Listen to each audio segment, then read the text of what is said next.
What's up, everybody? Welcome back. Happy Wednesday to you. It's a good day. You know how we do it. You know how we say it. It's always a good day. Living it up. Today, we're going to talk about needs of the Army. It is something you will hear in the military. There's really no excuse for it. It's what the Army has given you paperwork for and says, hey, here it is. Let's get into a couple of these stories right here.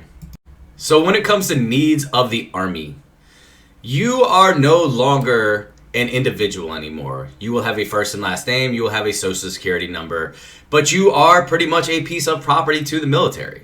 A lot of people, it is very hard for them to accept that fact. But they break you of this very early on in basic training. You realize you are a roster number or you are a serial number. You are not really who you are anymore. You may carry a last name, but needs of the Army, the Army is a actual system, so they're going to put you in their database by a series of numbers. It's what it is. You are government issued at that point. I remember the first time I was addressed as roster number 334. That's not my name. That's what we're going to call you. I remember that. All right? Like I said, you are a number sequence now. That seems so rude. It doesn't fucking matter. That's what you are now. And the sooner you accept this shit, the sooner it will get better for you. Okay? I promise.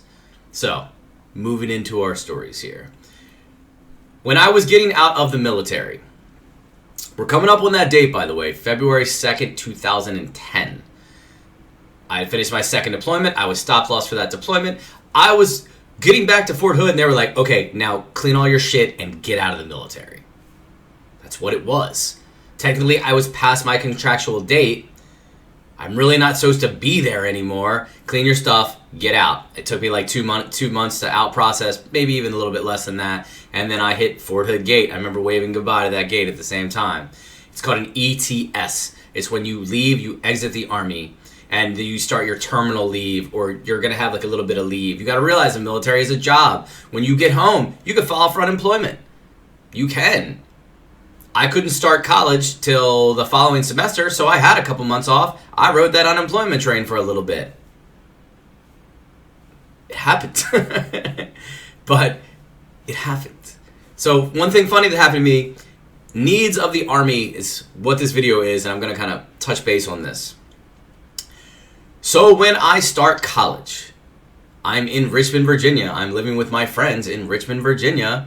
I didn't want to go back to Maryland, but I'm in college, okay? College is doing well. I started college at 26. College is easy for a 26-year-old man. You're much more mature. Going to class is not an issue. Doing the things you're supposed to do. Oh, do your homework. Okay, read this book. Especially coming out of the military, it wasn't difficult for me. I picked up college very quickly. I fell in love with foreign languages and French, and if you can't see from this, yeah, okay, I'm a big fan of France. I don't know why. I like the language. The country, not so much. The people, they're pretty shitty too. But anyways, I fell in love with history, and I enjoy college because I was older. Okay? It was weird. You got to buy beer for people that are like 18. It's strange. You're like 26. It doesn't matter. I am entering my junior year of college. Okay? Now, I am a Maryland resident, but I am attending college in Richmond, Virginia. I get a letter on my door from the Department of the Army. I'm thinking I have been called back. That they need my services for something. I don't know why they would need my services, but they need me back. I'm not sure. Department of the Army, it says, due to the fact that you are attending a school, that you are not a resident of that state, moving forward, we will only cover 50% of your tuition for the rest of your GI Bill. What? What does that mean? I get a hold of everybody I can in the Army, and they're like, yeah, unless you become a Virginia resident, like, you're going to have to go back to Maryland. Just because I'm not a resident here? Yeah, pretty much. I had lived in Virginia for 2.5 years. Virginia was like my home now. What do you mean? What do you mean I have... Oh, okay, well, I have my family in Maryland. I guess I can transfer. Needs of the Army. It's what it was. The Army dictated this is what's going to happen. It had the congressional stamp on it at the bottom, Department of the Army. I moved back to Maryland. In that process of the transfer, classes that are worth 4 credits down in Virginia, up in Maryland, are only worth 3. Some of them are worth fucking 2. Okay? I pretty much lost 15 to 18 credits in that transfer. Department of the Army, needs of the Army, it is what it is. It's one example right there. Needs of the Army. Totally out of my control. In the process of being in Richmond, I was bartending the whole time and learning how to bartend. I simply got to Maryland, accepted an associate's degree from a community college, and then I was already making great money bartending. My career had already started with bartending and managing and restaurant managing. I kicked that off real early. So that's kind of where I fell into with that. That's the first bit right there. Some of you might say, why didn't you just become a resident of Virginia? Why didn't you just stay? This process is not fast, okay? And I would have had to cover the other 50% of that tuition for probably half a year maybe to get this done. It would have took a while. My roots were all still in Maryland. My family's in Maryland. My home of record is in Maryland. Everything is in Maryland, but I had been in Virginia. Should I just became a state of the Commonwealth of Virginia? I could have, I guess. But at that point, I think I had exhausted all of what Virginia had for me at the time. I loved it. It was nothing but a party and learning how to work and bartend and living in downtown Richmond and Shockoe Bottom, the fan area, which is right around VCU. Like, I loved Richmond, but, like, it was time to move on. Okay? At this point, I'm like, you know, I've been in college for a couple years. I've been out of the Army for about 2, maybe 2.5. I'm 28. Okay? I'm getting older. Maybe it's time to go back home. So that's why I went. Yes, lost a lot of credits. Could I have did something about that? Yeah, but then I had to become a Virginia resident, and then eventually I'm going to go back to Maryland, so it would have been a process. So that was just the first example there. We're going to get into the next one right now. I had a really good friend in the military. We were in basic training together. He ended up going to a different unit at Fort Hood. He went to 112 Cav, okay, an infantry battalion. All right? This guy's last name was Thomas. Real cool dude. Thomas was married. In basic training, he was married. He had a kid in basic training. He was a little bit older than me. Nice guy. We actually spent some time in reception battalion together. Cool dude. We're talking. We still kept in contact on Fort Hood. We did deployments. We didn't do it together. Like, he went to a different unit of Iraq, or a different area of Iraq, and I went to a different area of Iraq. We both met up back up on Fort Hood after our deployment. We're talking, we're chopping it up. I see him out at a bar, wherever it was. We're talking, and he's like, man, I just bought a house in Texas. I was like, that's awesome, dude. He's like, yeah, man, I'm probably going to re-enlist and stick it out here. Like, I like this. I like Texas. Texas is a cool place. Like I said, Texas is awesome. I'm a big fan of Texas. I mean, where else can you get pulled over with a rifle in the back of your truck and the cop come up and be like, you got a permit for that? Be like, yeah, but I don't have it on me. Is it loaded? Yeah, it sure is. All right, you be on your way. I'm telling you, Texas is strange, man. In Maryland, you're doing 30 years for that. Like, I don't know. But regardless, I like Texas. Texas would be their own country if they could. So he tells me, yeah, man, me and my wife, we just bought a house. And guess what? I'm getting ready to have another son. That's fucking awesome. Congratulations. He has a family. And more on the way. And God bless you for that. I see him a couple weeks later. Hey, man, what's up? How you doing? Not so happy this time.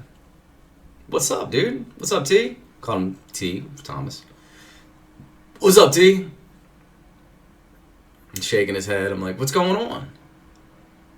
Man, I got orders for Korea. I said, Korea? What do you mean you got orders for Korea? First sergeant called me to his office. Commander's there. Handed me a piece of paper. Said I need to report to Korea in like 3 weeks. What? Why do you have to go to Korea?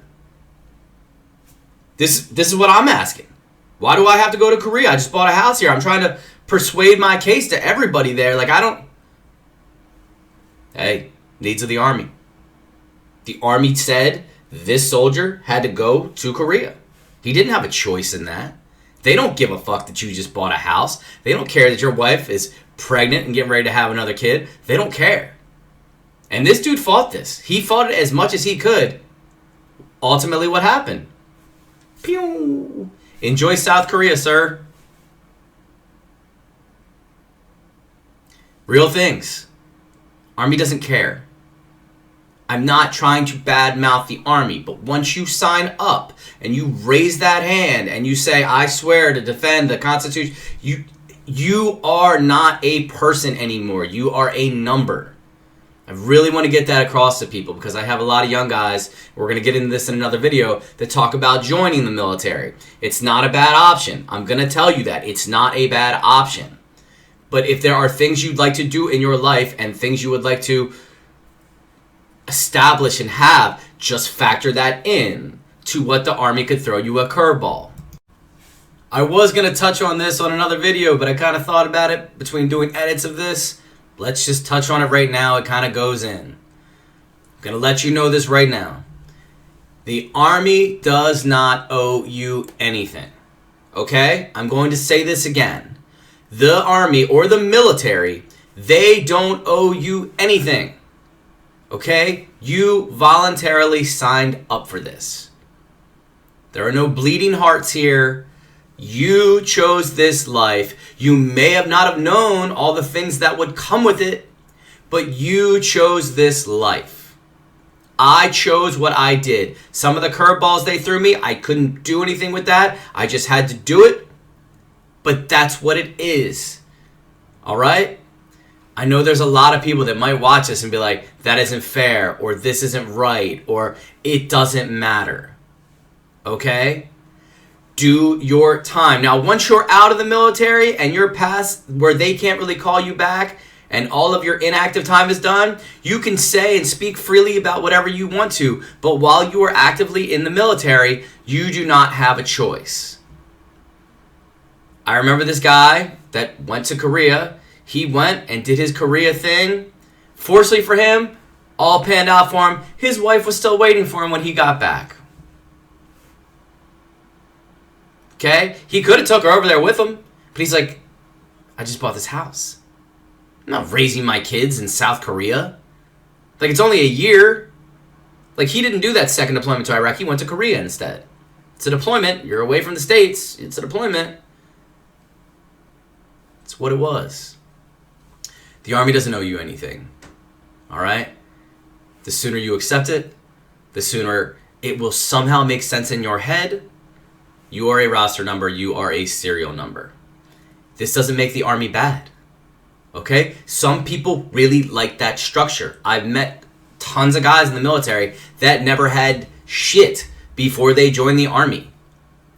Guys that had like 6 kids and were like 22 years old, joined the military. Hey, guess what? Now my family has health care.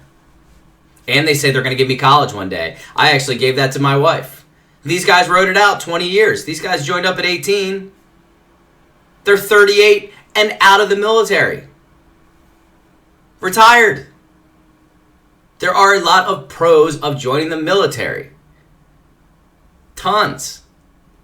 But there's a lot of cons too. Like I said, there are cons.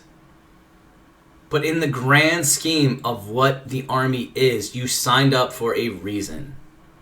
I knew I was not a very mature man. I was young. I needed direction in my life. The military provided that for me. There are things I still use in my life actively today that the military has locked into my brain. All right? A lot of the career choices and paths I've went down and how I carry myself as an adult, the military is a big factor in that. This is okay. You will learn these things. Things that I fought tooth and nail while I was in the Army. I'm not going to change. I'm not going to do this. You're already changing and you don't know it. It is a program. The Army has been around a long, long time, and they're going to groom you into whatever they're going to groom you to be. Whether you choose to accept that or reject that, it doesn't really matter. But when you sign up, your contract you are eligible for all these things. There is a benefit that I will receive for the rest of my life. I can go to the VA medical center for the rest of my natural life and receive some kind of free health care. It may not be the best, maybe not be the worst, but I could break my leg today and drive down to the VA, or have someone drive me to the VA, and I'm going to be treated, and I will not get a bill for that. It seems crazy, younger people watching this, like, oh, healthcare. Go ahead and get older. Get older and have to pay for stuff like that. There's benefits to the military. You sign up, they're going to give you a college education. I knew guys that signed up for 2 years. I didn't even know you could sign up for 2 years. They signed up for 2 years, didn't even deploy, got out, got their degree, got to talk about the good times they had in the Army, never had to deploy or anything, got a college education. Some of these guys are teachers now. Some of these guys have moved up in the world where the Army was just a small step in their life. There's a lot of pros. And the cons, honestly, you're going to find out on your own if you ever join. But I wanted to get this out, guys. Needs of the Army. Stop thinking about yourself. It is about a whole now. That's what it is. Guys, thank you so much for watching. We got to go to work. I know, right? But this is what it is today, guys. Like always, please like, subscribe, comment. I love you all. Keep on keeping on. Take care, guys.